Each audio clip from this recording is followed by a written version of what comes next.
तो ईरान और यूएसए के वॉर के बीच में अब सीज फायर हो चुका है। जी हाँ, ईरान और यूएसए ने आपस में एक वॉर सीज फायर कर लिया है 2 हफ्तों के लिए। और इस सीज फायर में अमेरिका अपनी शर्तों को नहीं मनवा पाया, बल्कि ईरान ने अपनी शर्तों को मनवा लिया और अमेरिका से एक सीज फायर डील को कंप्लीट कर लिया। और ये सीज फायर तकरीबन 2 हफ्तों के लिए रहेगा। और इस बारे में आखिर मैं आज पूरी डिटेल में बताता हूं कि आखिर ये सीज फायर में किसको फ़ायदा और किसको नुकसान हुआ। और आखिर डोनाल्ड ट्रंप जो कि 2 हफ्तों पहले ये बोल रहे थे कि अब हम ईरान के ऊपर न्यूक्लियर बॉम्ब फोड़ेंगे और पूरी सिविलाइजेशन को ख़त्म कर देंगे, वहीं अभी के टाइम में ये सीज फायर कर चुके हैं।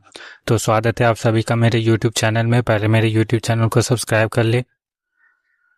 तो अभी जैसा ही सीज फायर के बारे में दुनिया में पता चला है, वैसे ही जो स्टॉक मार्केट्स है वो भी बहुत ही तेजी से ऊपर जाते जा रहे हैं। और लोग कह रहे हैं कि ये जो सीज फायर है, इस सीज फायर के पीछे चाइना का हाथ है। चाइना ने भी ईरान को थोड़ा प्रेशराइज किया है ताकि वो अमेरिका के साथ सीज फायर कर ले। और साथ में जो अमेरिका है वो भी इस प्रेशर में था कि ईरान के साथ अब वॉर को और लंबा नहीं खींचना है, और इसलिए उसने भी सीज फायर कर दिया। लेकिन जैसा कि मैंने बताया, इस सीज फायर में अमेरिका अपनी जो बातें हैं उनको ईरान से नहीं मनवा पाया है। और ईरान जो है उसने अपने 10 पॉइंट्स मतलब 10 अलग अलग शर्तों को अमेरिका से मनवा लिया है। मतलब कि इस वॉर में ईरान का जो पड़ला था वो थोड़ा सा भारी और थोड़ा सा अब नज़र आ रहा है। और इसी वजह से जो यूएसए के लोग हैं वो अमेरिका के बारे में बोल रहे हैं कि आखिर अमेरिका को इस वॉर से मिला क्या।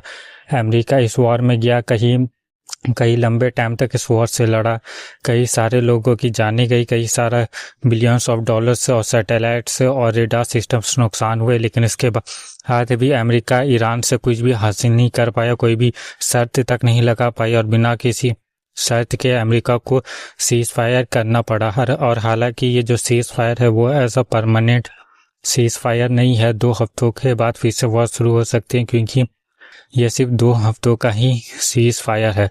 और उसके बाद फिर हमें देखने को मिलेगा कि आखिर आगे क्या होता है। फिलहाल के लिए अभी जो इंडिया जैसे कंट्रीज़ में क्रूड ऑयल और पेट्रोल के आने का जो प्रॉब्लम था वो प्रॉब्लम कहीं ना कहीं सॉल्व होता हुआ नज़र आ रहा है।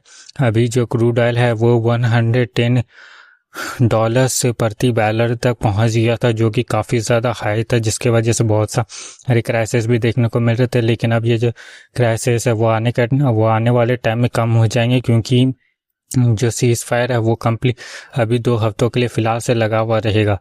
तो इन सीज फायर में के बीच में जो ईरान के लोग हैं वो भी अपनी विक्ट्री जैसा सेलिब्रेशन कर रहे हैं। लेकिन हालांकि ये इसकी जो वॉर अपडेट, तो इसकी आगे की जो अपडेट रहेगी वो मैं अपनी नेक्स्ट वीडियो में बताऊंगा। तब तक के लिए मेरे चैनल को सब्सक्राइब कर लें।